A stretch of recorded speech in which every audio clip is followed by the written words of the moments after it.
Hello everyone, आप सभी का स्वागत है डिलीजेंट रोहित यूट्यूब चैनल पर।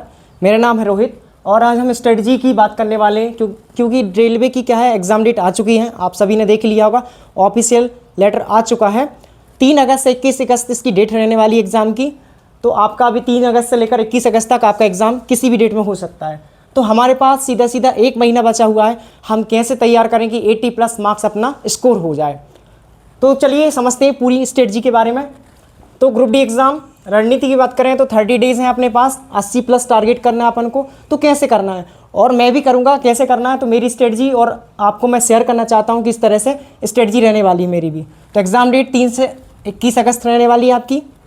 इसके बाद सिलेबस की बात कर लेते हैं, पहले ओवरव्यू समझ लेते हैं, रणनीति पे फिर आएंगे धीरे धीरे करके। तो साइंस को देखेंगे हम, 25 मार्क्स की आने वाली है आपकी। फिजिक्स में 7 से 8 क्वेश्चन रहने वाले, एनसीईआरटी बेस्ड होते हैं, पूरा एनसीईआरटी। इसके बाद केमिस्ट्री के भी 7 से 8 क्वेश्चन रहते हैं जो कि एनसीईआरटी बेस्ड होती है। इसमें मेन 2 पोर्शन रहते हैं जिन पर हमें काम करना रहता है, रिएक्शंस एंड प्रेडिक्टेबल, है ना। इनसे ज़्यादातर मैंने सारे पीवाईक्यू क्वेश्चन देखे, पेपर देखे, तो पता चला कि रिएक्शंस और प्रेडिक्टेबल से बहुत ज़्यादा क्वेश्चन देखने को मिलते हैं। आवाज सारणी कहते हैं और रिएक्शन को अभिक्रियाएं कहते हैं। अब यहाँ पर अपन बायो को देखेंगे तो बायो के 7 से 9 क्वेश्चन तक आते हैं एग्जाम में, जो कि एनसीईआरटी 10th क्लास और 9th क्लास की रहने वाली है। तो 10वीं और 9वीं की जो एनसीईआरटी है उसको अगर आप अच्छे से तैयार करेंगे तो यहाँ पर कंप्लीट हो जाएगा। आई होप आप सभी ने सिलेबस तो तैयार कर ही लिया होगा। तो एक तो ये ओवरव्यू कह सकते हैं अपन कि 80+ मार्क्स लाने का 30 दिन में क्या पूरा का पूरा रिवीजन है, क्रैश कोर्स कह सकते हैं इसको। अब मैथ्स की बात करते हैं तो मैथ्स में आपके 25 क्वेश्चन आते हैं, अर्थमेटिक और एडवांस दोनों मिलकर आते हैं, वो भी बताऊंगा कैसे करना है पूरा, है ना। रीजनिंग 30 क्वेश्चन आते हैं, पीवाईक्यू सेट लगाना है, एनटीपीसी ग्रेजुएशन और एनटीपीसी 12th पास वाले और ग्रुप डी वाले। तो क्या करना है आप लोगों को, अब मैं पूरा स्टार्ट से बता रहा हूँ। जो शुरुआत करने वाले हैं, जिन्होंने अभी तक तैयारी नहीं की या बेसिक लेवल पे की है, स्टार्टिंग है 3-4 महीने से कर रहे थे, और जो एडवांस वाले हैं, दोनों के लिए। तो पहले अपन शुरुआत, जो बिगिनर्स हैं, शुरुआत करने वाले थे, उन लोगों के बारे में बात कर लेते हैं। फिर जो एडवांस वाले हैं जिनकी तैयारी बहुत अच्छी है ना, उनके बारे में बात करेंगे। तो सबसे पहले आपको क्या करना है, जो शुरुआत वाले हैं,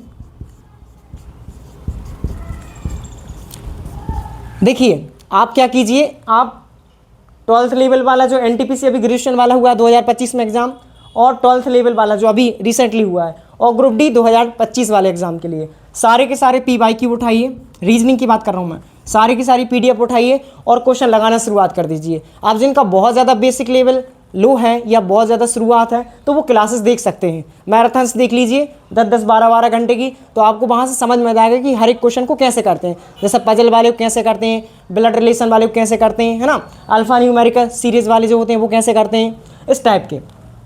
अब आते हैं अपन मैथ्स में। तो रीजनिंग में क्या रहने वाला है आपका, एनटीपीसी ग्रेजुएशन, एनटीपीसी 12th और ग्रुप डी के सारे पीवाईक्यू जितने भी हैं मॉक के फॉर्म में या जैसे भी आप लगा सकते हैं, केवल रीजनिंग यहाँ से करनी है। 30 में से 30 क्वेश्चन आपके 100% हो जाएंगे, एक भी नंबर नहीं कटेगा अगर आप बहुत ज़्यादा अच्छे से प्रैक्टिस करते हैं।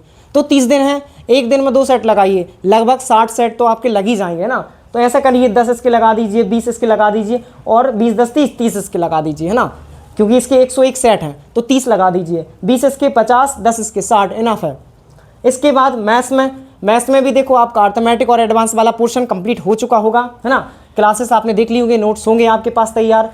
तो अर्थमेटिक सेट लगाइए और एडवांस, कहने का मतलब एक सेक्शनल मॉक लगाइए और एक फुल मॉक्स लगाइए ना मैथ्स में, क्योंकि यहाँ पर अपन को क्या करना रहता है, पूरा का पूरा स्कोर करना रहता है ग्रुप डी में।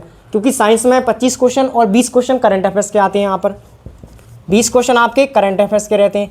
करंट अफेयर्स इसमें जीके भी आ जाता है, मात्र 3 से 4 नंबर जीके रहते हैं ना, उसमें भी पॉलिटी वगैरह, ज्योग्राफी, हिस्ट्री 1-2 क्वेश्चन ही डालते हैं वो, और थोड़ा बहुत स्टैटिक जीके डालते हैं। लेकिन मैक्सिमम नंबर रहता है ना, करंट अफेयर्स का ही रोल रहता है यहाँ पर, है ना। 20 में से लगभग 12 से 15 क्वेश्चन जो हैं आपके वो करंट अफेयर्स के सीधे आते हैं, बाकी 3 से 5 क्वेश्चन जो हैं आपके जीके के आते हैं। मैथ्स की बात कर रहे थे तो मैथ्स में क्या करना है आपको, पीवाईक्यू लगाना है, ओनली पीवाईक्यू लगाना है आपको। आपने पढ़ लिया होगा, टॉपिक आपने सॉल्व कर लिए होंगे, अब आपको पीवाईक्यू लगाना है। पीवाईक्यू कहाँ से लगाना है, 12th लेवल वाला जो करेंगे ना आप, यहाँ के लगाइए सारे क्वेश्चंस, और ग्रुप डी के लगाना है। एनटीपीसी ग्रेजुएशन पे नहीं जाना क्योंकि इसका लेवल बहुत ज़्यादा हाई रहता है। बाकी ग्रुप डी में 10th लेवल का आता है तो ये 12th लेवल तक जा सकते हैं अपन, थोड़ी सी एडवांस तैयारी, ताकि अगर 1-2 क्वेश्चन यहाँ से आ जाए ना हार्ड वाले तो वो यहाँ कवर हो जाए आपके, इसलिए मैं 12th वाले का भी बोल रहा हूँ आपसे। इसके बाद बायो केमिस्ट्री फिजिक्स का मैंने आपको बता ही दिया है कैसे करना है आपको। आपके पास जो भी नोट्स हैं पीडीएफ्स हैं वहाँ से कर सकते हैं, अन्यथा आप किसी भी टीचर्स की क्या कर सकते हैं, मैराथन्स देख सकते हैं। ठीक है, करंट अफेयर्स आपको कहाँ से करना है, तो रेलवे स्पीडी आती है,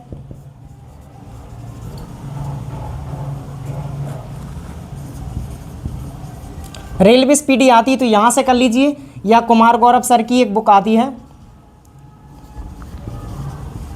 वहाँ से कर लीजिए। दोनों एक ही बात है, लेकिन इसमें थोड़ा सा ज़्यादा कंटेंट है आपको, और रेलवे स्पीडी थोड़ी पतली होती है तो एक महीने में 2 से 3 बार पढ़ा जा सकती है ना। तो लास्ट 6 महीने का तो करना ही करना है, मतलब जनवरी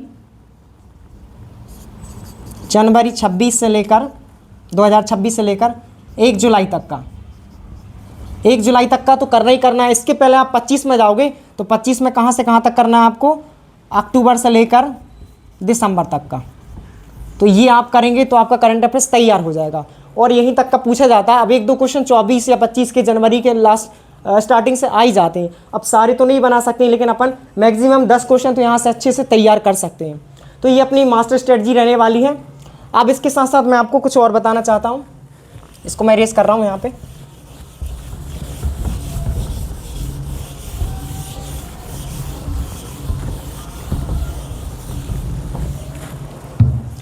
डेली बेसिस पर टारगेट बनाइए।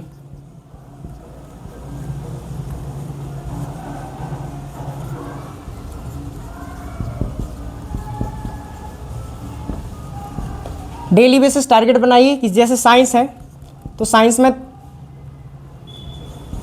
3 पोर्शन है आपके, फिजिक्स, केमिस्ट्री और बायो।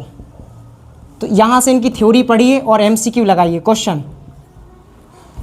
क्वेश्चन प्रैक्टिस करना ज़रूरी है। क्वेश्चन PYQ लगाना है आपको, जितने भी PYQ हुए हैं अभी तक रेलवे में जितने पूछे हैं। आप बुक भी ले सकते हैं, करंट पब्लिकेशन वगैरह और पिनेकल वगैरह, ये सब ऑथर्स की बहुत अच्छी बुक्स आती हैं। तो यहाँ से आपको PYQ पे ज़्यादा ध्यान देना है आपको ना। थ्योरी पढ़ी फटाफट और क्वेश्चन लगाया हर एक टॉपिक के, क्योंकि यहीं से आपकी क्या होता है, थोड़ा बहुत रिपीटेशन भी होता है, मतलब 50% 60% रिपीटेशन भी होता है। तो आपके PYQ से 50 से 60% तो आपके क्वेश्चन से कवर हो रहा है सिलेबस। बाकी आप थ्योरी पढ़ेंगे तो और ज़्यादा नॉलेज होगा आपका। साइंस यहाँ से आपका तैयार हो जाएगा। मैथ्स की बात करें तो मैथ्स में क्या करना है आपको, पर